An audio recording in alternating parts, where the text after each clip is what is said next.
Federal Drive is presented by GEHA, Government Employees Health Association, proudly providing health and dental benefits to federal employees and their families. Visit GEHA.com. And now, the Federal Drive with Terry Gerton, sponsored by GEHA. Welcome to the Federal Drive on Federal News Network. It's Wednesday, August 5th. I'm your host, Eric White, filling in for Terry Gerton, and I'm glad you're here. Coming up on this hour of the Federal Drive, everyone wants lower energy bills. The question is how much homeowners should have to pay upfront to get them. Plus, one of the toughest jobs in government is paying today for problems you're hoping won't happen tomorrow. Those stories and much more ahead during this hour of the Federal Drive.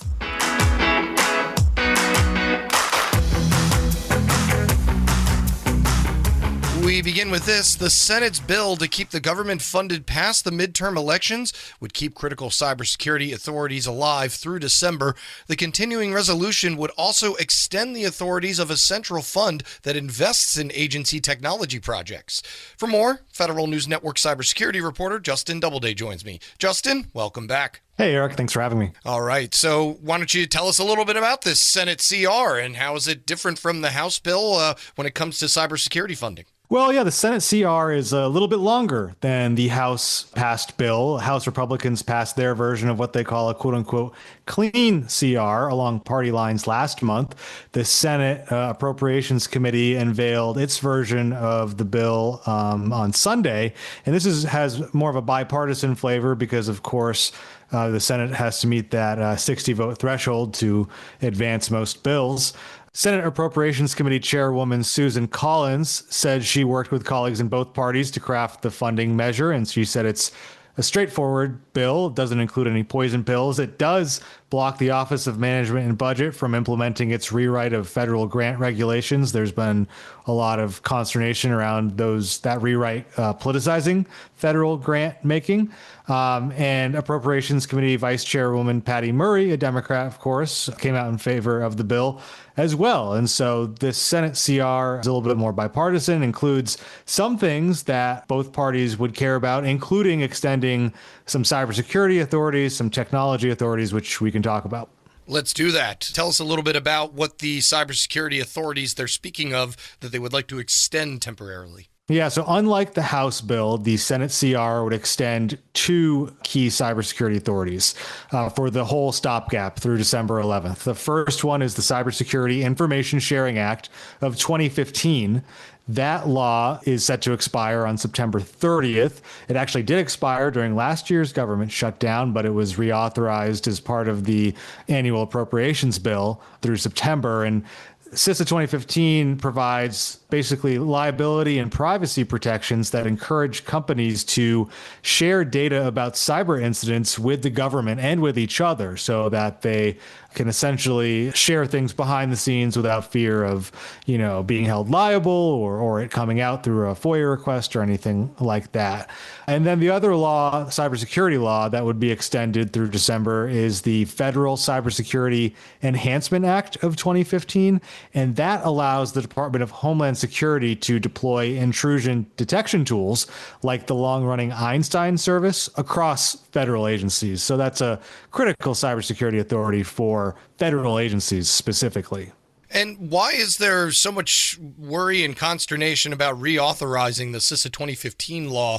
It's almost been downcasted in its level of importance just based on, what we heard when the agency was created. Yeah, well, it's interesting. CISA 2015 is the information sharing law that allows agencies like CISA, the Cybersecurity and Infrastructure Security Agency, to work really closely with the private sector and do a lot of that sort of back and forth information sharing because the private sector owns so much of critical infrastructure.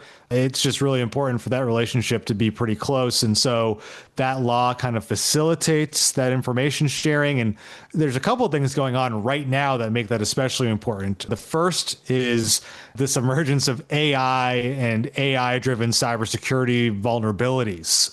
This has just gotten a lot of press, obviously, over the last few months with different incidents, with the advancements in these models and their ability to find and exploit software vulnerabilities. The Trump administration has set up a program called Gold Eagle to work with industry on finding AI-produced vulnerabilities. And a few trade associations, or more than a few trade associations, 23 of them, urged lawmakers to extend CISA 2015, and they specifically highlighted Gold Eagle as a program that is essentially only able to be successful because of CISA's 2015 authorities. And then the other thing that's going on right now, folks may have seen, is these cyber attacks on the water sector. Water utilities in Michigan and in other states have confirmed to have suffered some level of cyber attack.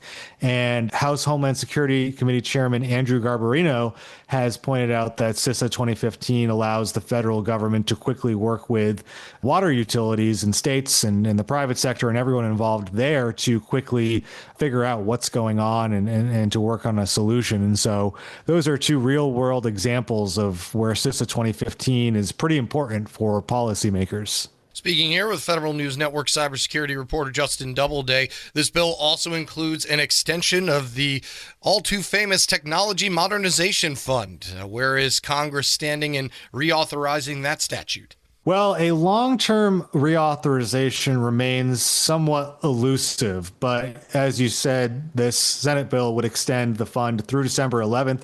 It is also set to expire on September 30th. And so what does that mean? It means that the TMF can no longer invest new funding in new projects. It can continue to kind of oversee the projects that it has already funded, but this would essentially freeze the TMF going forward.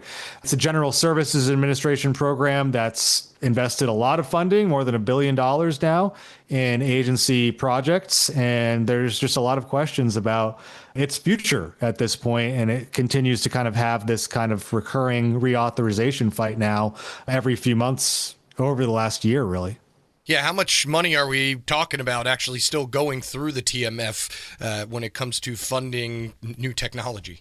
The fund still actually has about $200 million left in funding available for agencies, so not a small amount by any means. And actually, the TMF released a request for proposals back earlier this year, focused on generative artificial intelligence and permitting modernization. The deadline for agencies to respond to that was July 24th. TMF Acting Executive Director Jesse Pasilkin spoke at GSA's Emerging Technology Showcase last week, and she said that while the fund's future may look uncertain, it's still here, and she is encouraging agencies to continue working with the program. We just had a call for proposals where we asked agencies what their biggest needs were. We got a great response, and I want to be clear that TMF is still open for business. We know that sometimes we need that startup capital because Congress has not moved as fast as technology has changed. And so I want to be really clear, the TMF and other mechanisms are still around to be creative, to access funds, and most importantly, to help do that measurement and make change. We have already saved, I think, 378 million hours for the American people, and we know that more can be saved on top of that. And that's GSA's Jesse Pasilkin, the acting executive director of the Technology Modernization Fund. And that is Federal News Network cybersecurity reporter Justin Doubleday giving us the update on the CISA 2015 law. Justin, thank you as always. Thanks, Eric. And you can find more of Justin's reporting on this topic at federalnewsnetwork.com. Up next, everyone wants lower energy bills. The question is, how much homeowners should have to pay upfront to get them? This is the Federal Drive with Terry Gerton on Federal News Network. I'm Eric White filling in for Terry. Print servers in federal environments create risk and unnecessary complexity. Every new printer, location, or policy adds strain to infrastructure that was never built for today's demands. FedRAMP High Authorized Printer Logic eliminates print servers with a secure cloud-native, zero-trust solution designed for federal IT. With advanced security, centralized control, and simplified management, agencies can modernize print without added burden.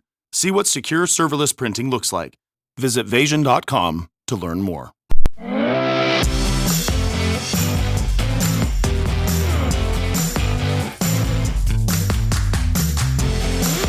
Back on the Federal Drive with Terry Gerton on Federal News Network. I'm Eric White filling in for Terry. Energy-efficient homes can save money over time, but new requirements often increase costs at the front end.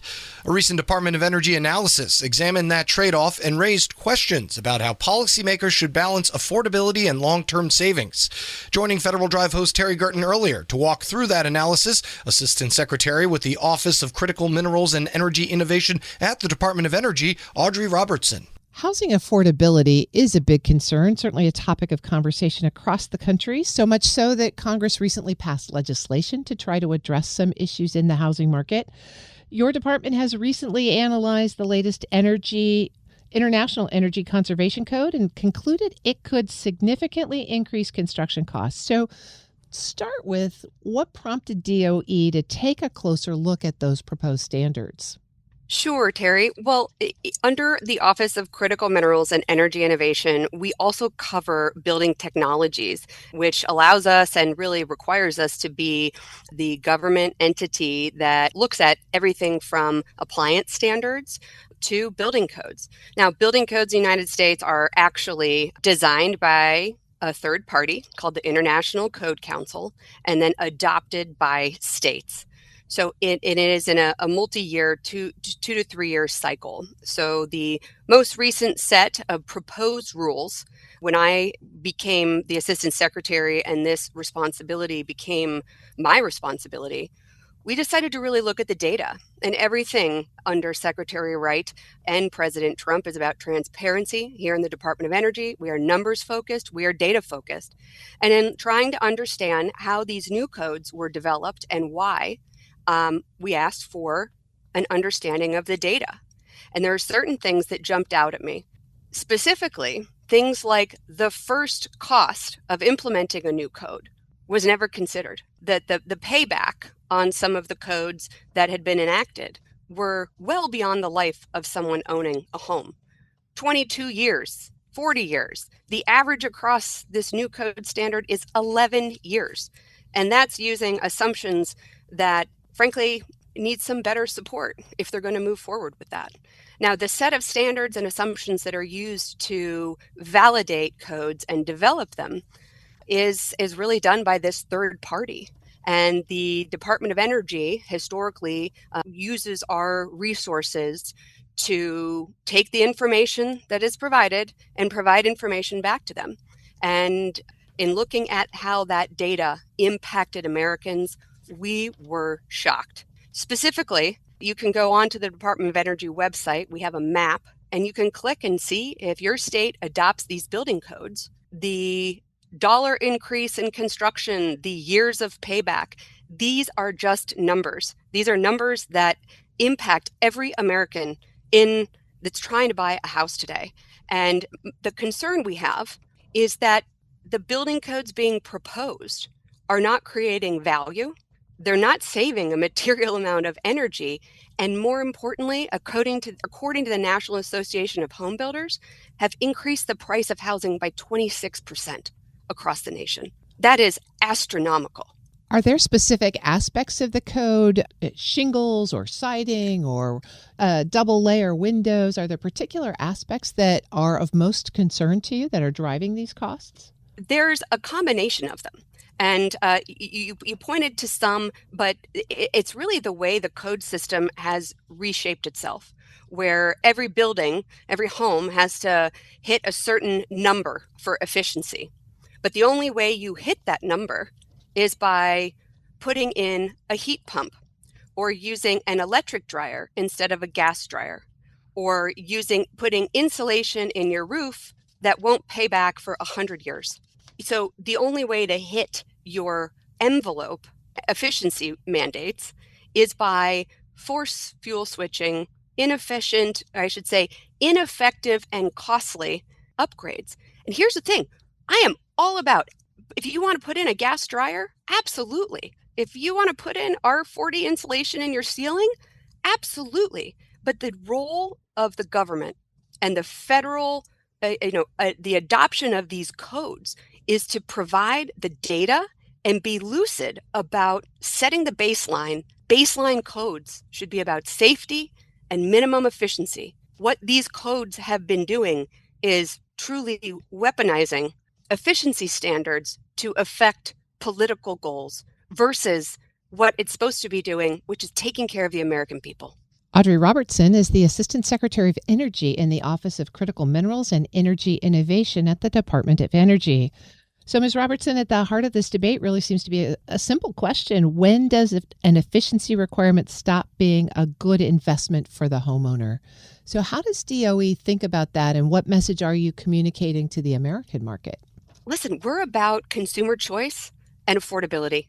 And so at what point does an efficiency mandate make sense for the American people? When it delivers real value, real energy, tangible energy efficiency savings, and it doesn't limit consumer choice. When a building code increases the price of a home and is not something that homeowner wants, and it doesn't create any meaningful benefit for us as Americans, that is not a code that should be in place. Now, individual states have the option to adopt codes or not adopt codes. One of the challenges we have, and one of the goals that our office has today, is to provide that transparency so that state and community energy officers can make decisions around what codes they are putting into place for their community, understanding the trade-offs. Back to my first comment about codes.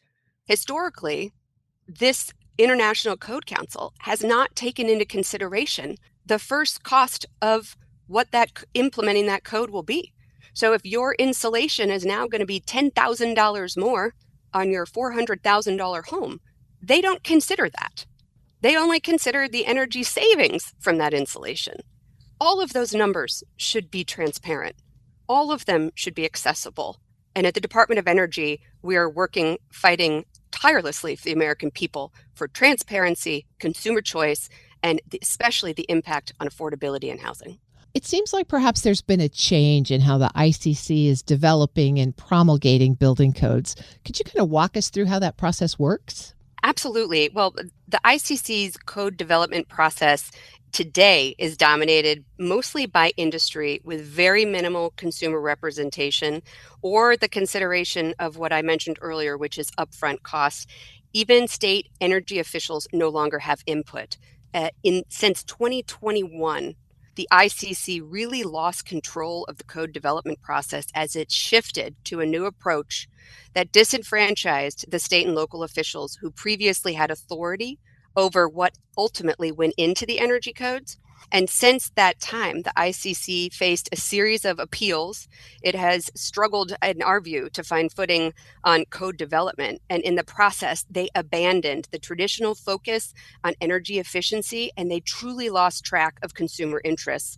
I sent a letter to the ICC earlier this year and urged it to refocus its code development process on the key tenets that we believe are not only our job, but are critical, which is affordability, transparency, fuel neutrality, and having a consumer choice component to what they're doing. But the ICC, insisted on pushing forward with, things like on-site energy generation and electrical vehicle infrastructure, essentially avoiding greenhouse gas emissions at the home, only to shift to electricity, which shifts greenhouse gas emissions. They were focused on things that every American might not be focused on, but in doing so, increasing the cost of your home. So we have really tried to work with ICC to put in place a cost analysis and a criteria that lays out what these costs will mean for Americans. And they have said in this cycle for the codes that they would like for every American to adopt and every state to adopt next year. For those codes, they are absolutely unwavering in they're not going to change their process. DOE has requested input on how it evaluates affordability and cost effectiveness in the building energy codes. As that work continues, what principles are you looking at to guide future building standards so that they continue to meet those objectives that you just laid out?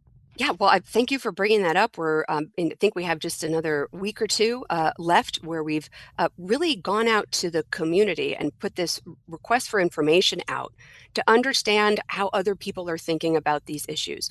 Historically, ICC is the code They are the folks that develop this. As we look to develop model code alternatives that identify low-cost strategies that allow you to comply, be fuel neutral, and actually allow for consumer choice and preserve affordability, that is what we're trying to do. And that's what we're trying to, frankly, just seek information on. We don't think it would be very beneficial as a government entity to just say what they're doing is very bad and not look at what could be done. We have gone to them and tried to offer suggestions, ideas, and ways to modify what they're doing. And in this cycle of their code development, they're not interested. Audrey Robertson is Assistant Secretary of Energy at the Office of Critical Minerals and Energy Innovation at the Department of Energy. We'll post this interview at federalnewsnetwork.com/Federal Drive. Listen to the Federal Drive on demand. Subscribe wherever you get your podcasts. Still to come, a permit is supposed to provide certainty. Some critics, though, say one little-known EPA power means the approval process may never truly be over. But first, one of the toughest jobs in government is paying today for problems you're hoping won't happen tomorrow. You're listening to the Federal Drive with Terry Gerton on Federal News Network. I'm Eric White, filling in for Terry.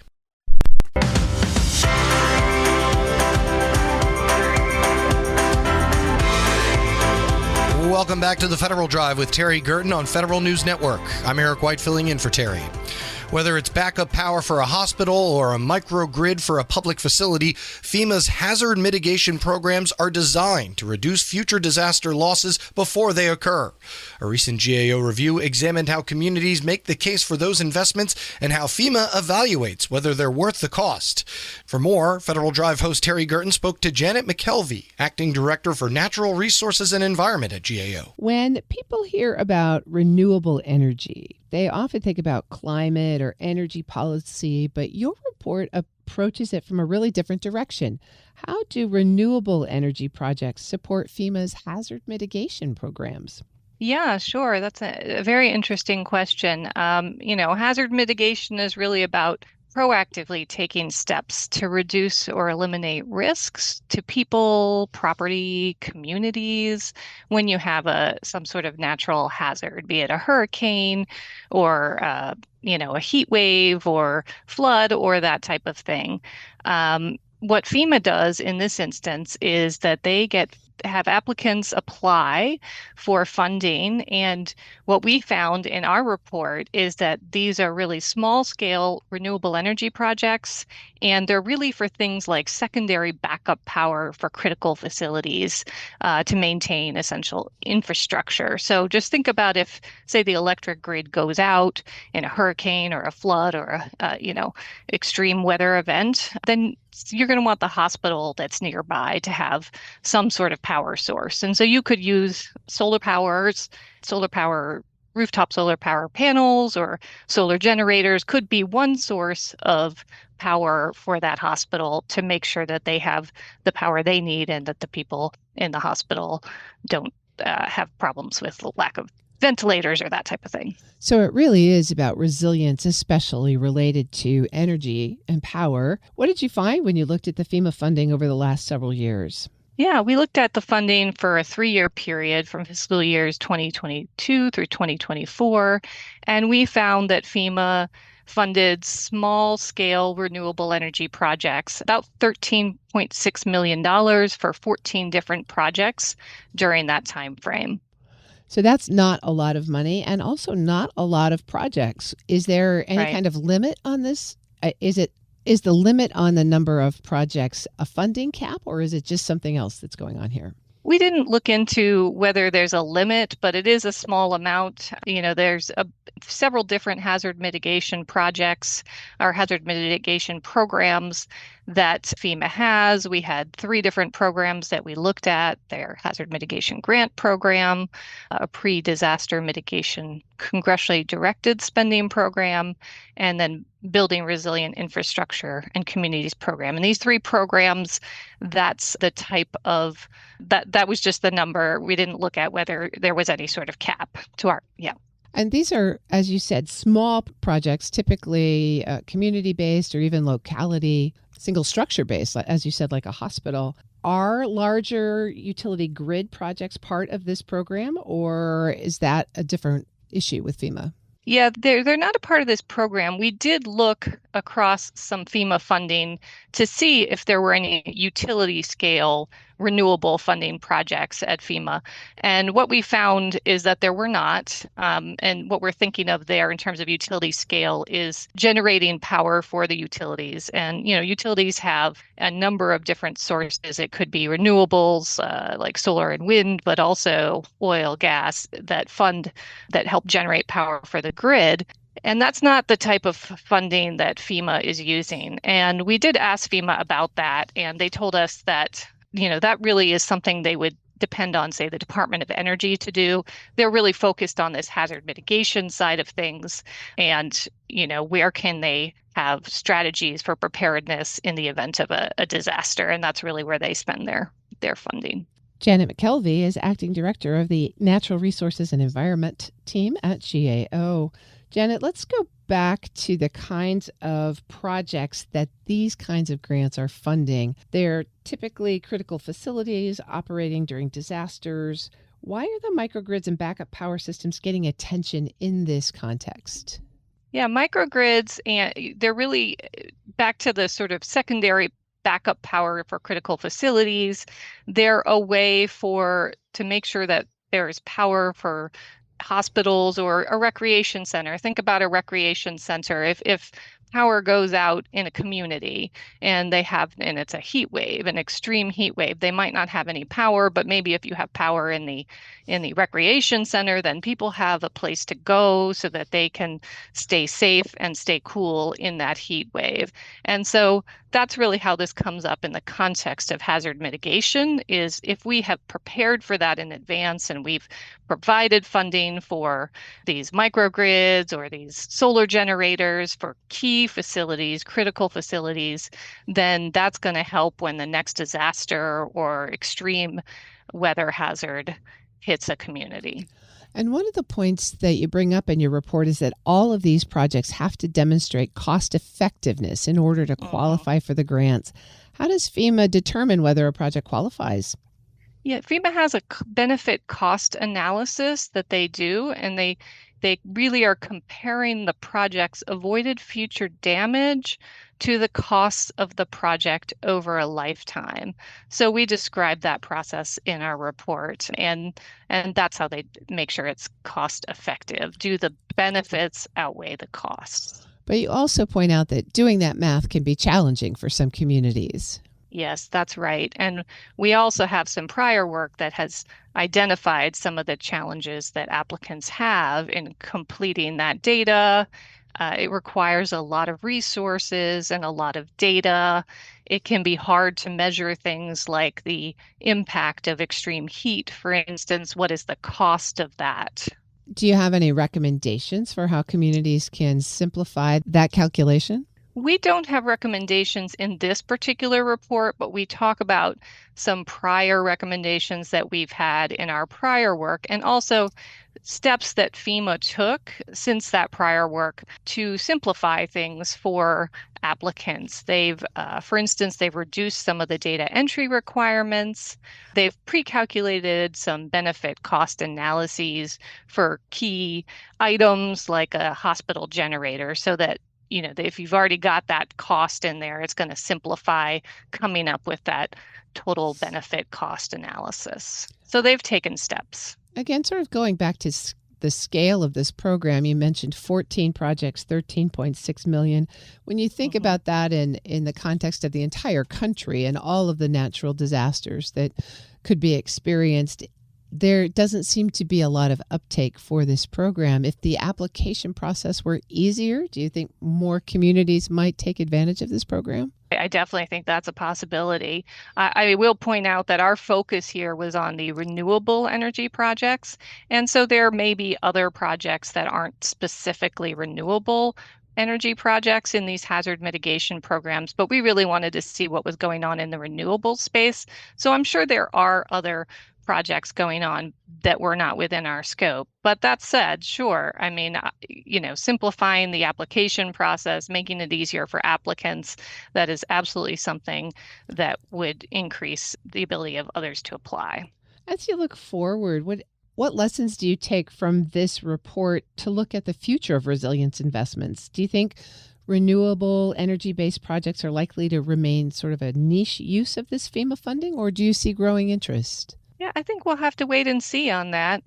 Certainly there is some interest, I think, in hazard mitigation and preparedness for disasters. The more prepared you are, the easier it makes it when the disaster hits to focus on the key areas. So we'll just have to see on that. But there's plenty of work, I think, on FEMA, and we're always looking at new things about how FEMA's doing in terms of disasters response. Janet McKelvey is Acting Director of Natural Resources and Environment at the Government Accountability Office. We'll post this interview at federalnewsnetwork.com/Federal Drive. Listen to the Federal Drive on your schedule. Subscribe wherever you get your podcasts. Coming up next, a permit is supposed to provide certainty. Some critics, though, say one little-known EPA power means the approval process may never truly be over. This is the Federal Drive with Terry Gerton on Federal News Network. I'm Eric White, filling in for Terry.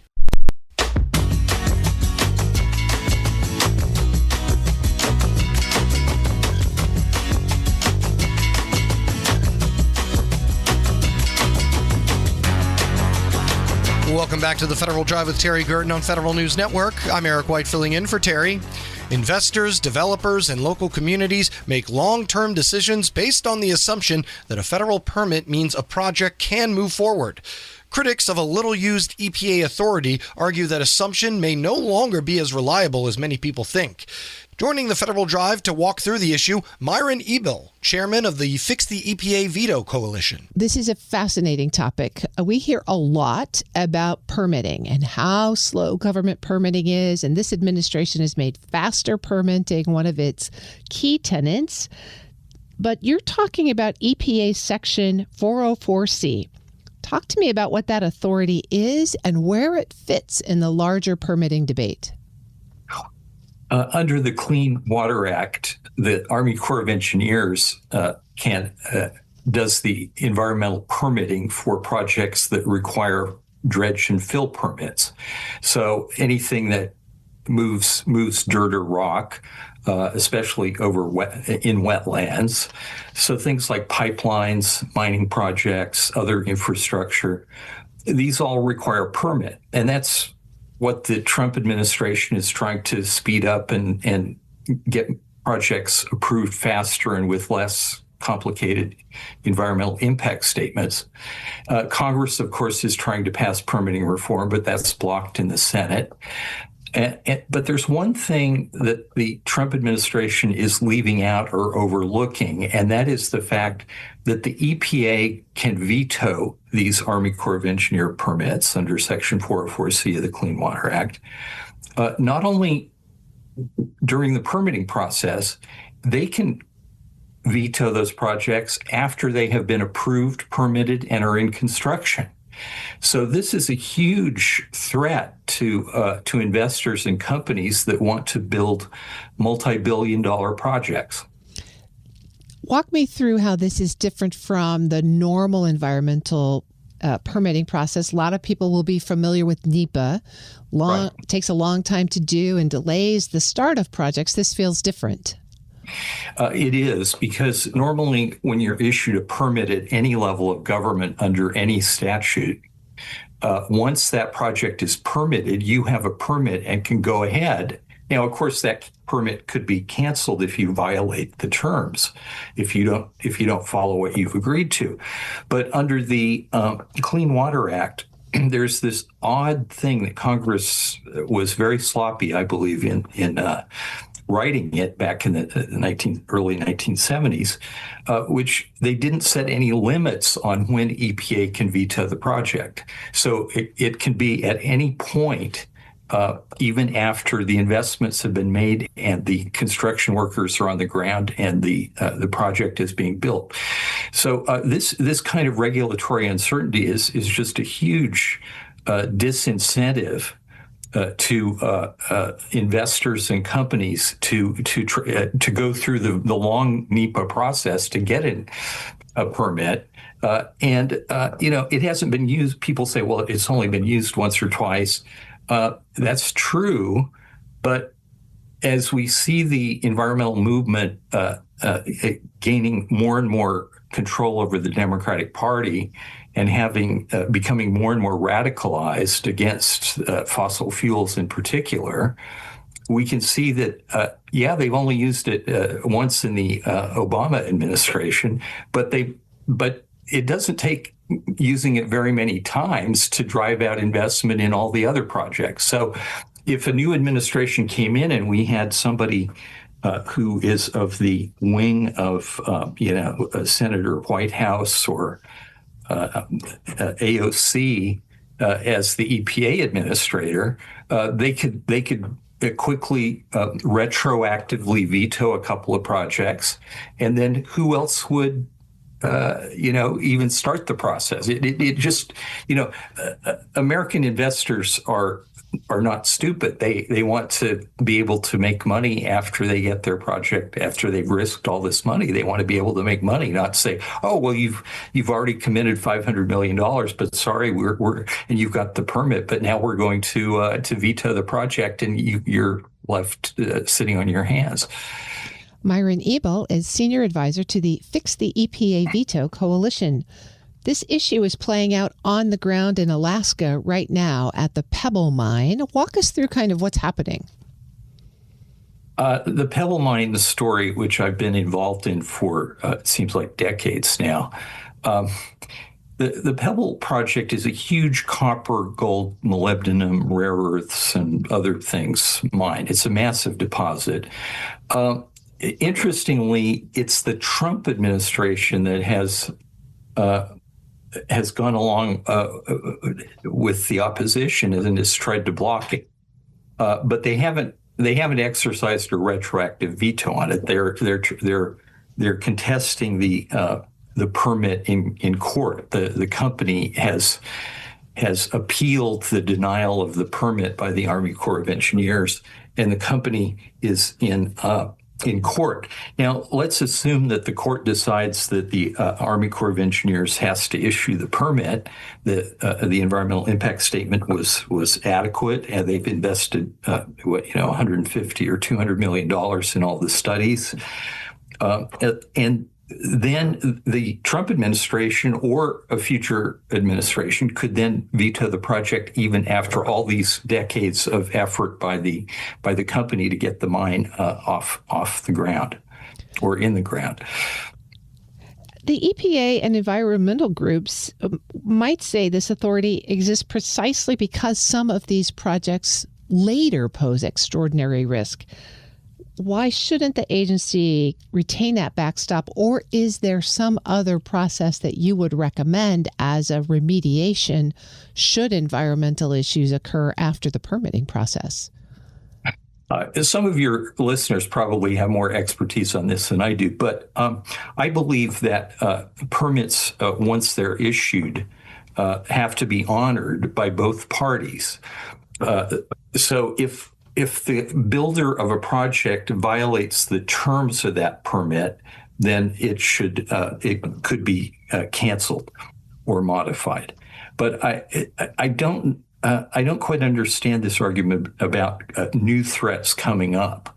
I think the argument really is, well, this administration didn't adequately consider the climate impacts of fossil fuel emissions, and therefore now we're going to apply that. Well, I'm sorry, that bus has already left. If the project has been permitted after all of the authorities and all the litigation that goes on with any big permit have decided that the climate impacts are not sufficient to block the project, then they can't decide later, oh, but we've changed our mind. Those impacts are so dire that we have to cancel it. I just don't get that. I think if the public decides that greenhouse gas emissions are a problem, then Congress can change the laws and we can go on a fossil fuel diet. Up until that time, I don't think we're going to do it. Myron Ebel is a senior advisor to the Fix the EPA Veto Coalition. We'll post this interview at federalnewsnetwork.com/Federal Drive. Subscribe to the Federal Drive wherever you get your podcasts.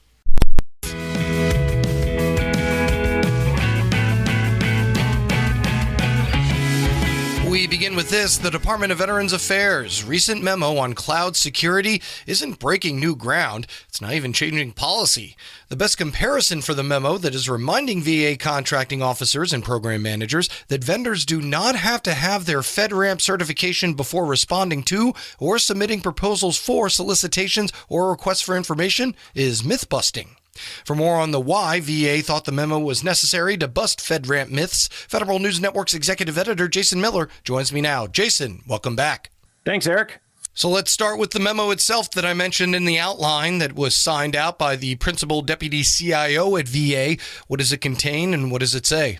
I think the big thing about this is it's really clarifying existing policy. And I think over the years, what has happened is, and this is not just at VA, Eric, this is really across government, that this feeling of, well, to bid on something, to before award, the vendor that's providing these cloud services must have gone through FedRAMP certification.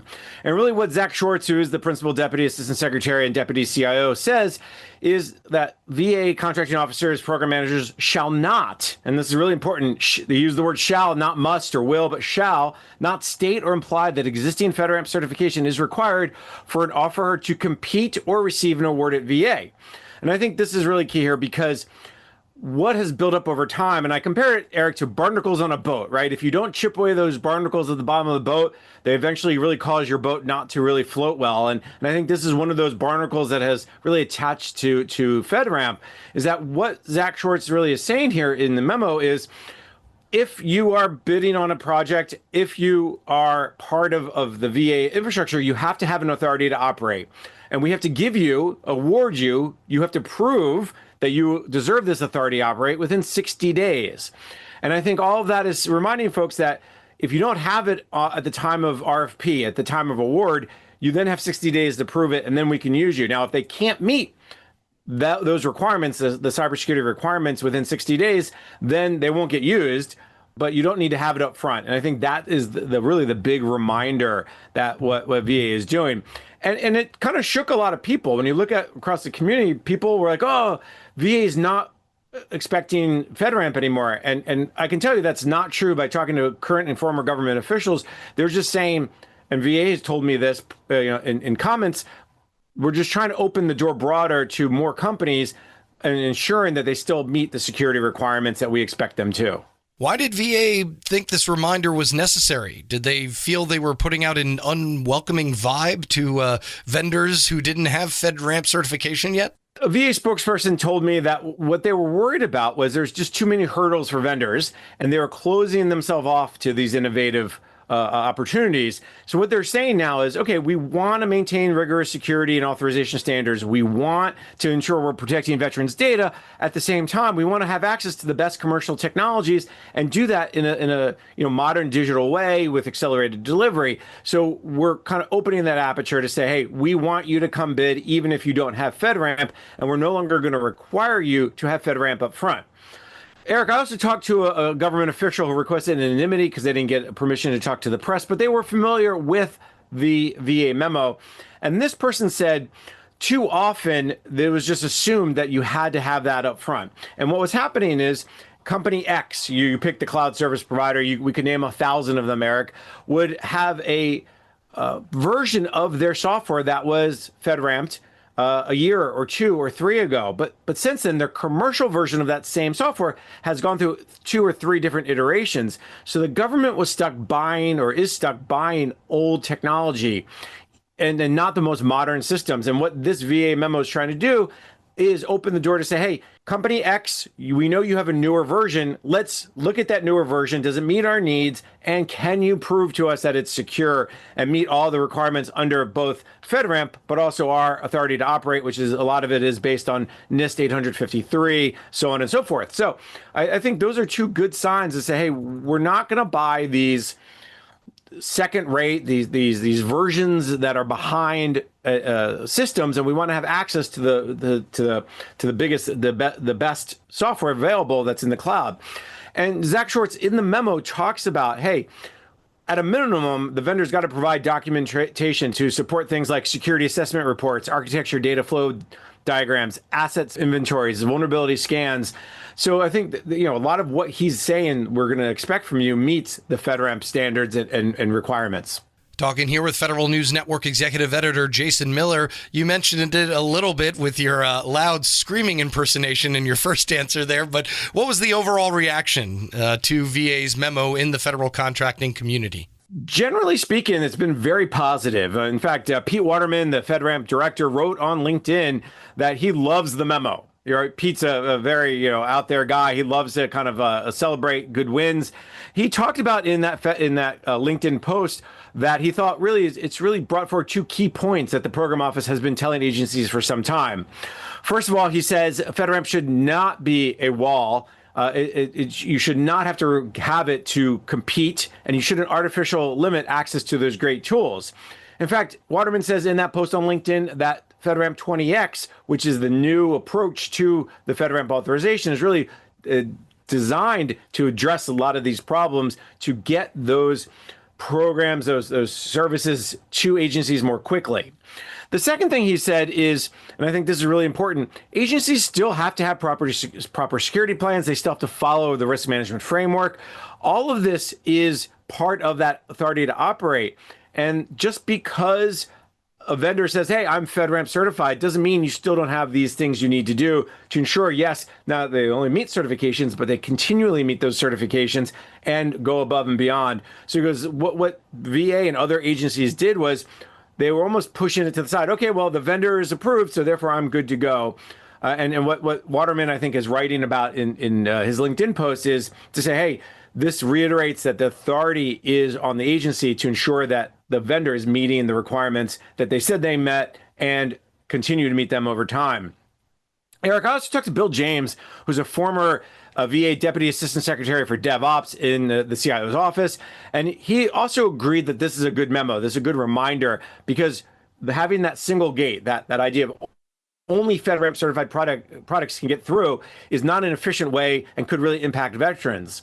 At the same time, he zoomed out a little bit and said, listen, this is all about understanding the risk and that risk that comes with any technology. So the CIO has to understand what the risk is. And if something's FedRAMPed or not FedRAMPed, you still have to understand the risk. So he was a big fan of saying, let's make sure that we're protecting veterans' data, protecting veterans and the systems they use outside of whether it's FedRAMPed or not, that discussion. Is this a VA unique problem, or have other agencies have to deal with this, finding that the myth of needing FedRAMP certification before even submitting a proposal is alive and well with the vendors they work with? From what I can tell, this is a bigger issue than just VA. VA was the first one maybe to come out with this type of reminder of a memo, but I've been told by different sources that not only is the FedRAMP Program Management Office supporting this idea, but Federal CIO Greg Barbaccia, who is leaving at the end of August, also is a big fan of this memo. And in fact, a source tells me that the Program Management Office at FedRAMP is planning to supply similar draft memos to other agencies to act really as a blueprint for how they should go about reminding vendors, reminding contracting officers, and reminding program managers that FedRAMP should not be a gate that you must get through to bid, to even respond to RFIs, but just part of the broader ecosystem of security. And really, I think that's a good sign, because I think what FedRAMP and Federal CIO Greg Barbaccia and others are saying is, we support FedRAMP. We believe it's important. We believe the security rigor that it brings is really key to ensuring data and systems are protected, but it can't be the end all be all. And it's, if you will, I'll use the old phrase, it's a big tool, but it's not the only tool in the toolbox. Federal News Network Executive Editor Jason Miller, thank you as always. Always a pleasure, Eric. And you can find more of Jason's reporting on this at federalnewsnetwork.com. The Federal Drive with Terry Gerton is produced by me, Eric White, along with Michelle Sandiford. Our web editor is Stephanie Wright. For the latest updates, stay with federalnewsnetwork.com or follow us on Facebook, YouTube, and LinkedIn. Up next, the top national headlines from ABC News and the Federal Newscast. I'm Eric White filling in for Terry Gerton. Thanks for listening.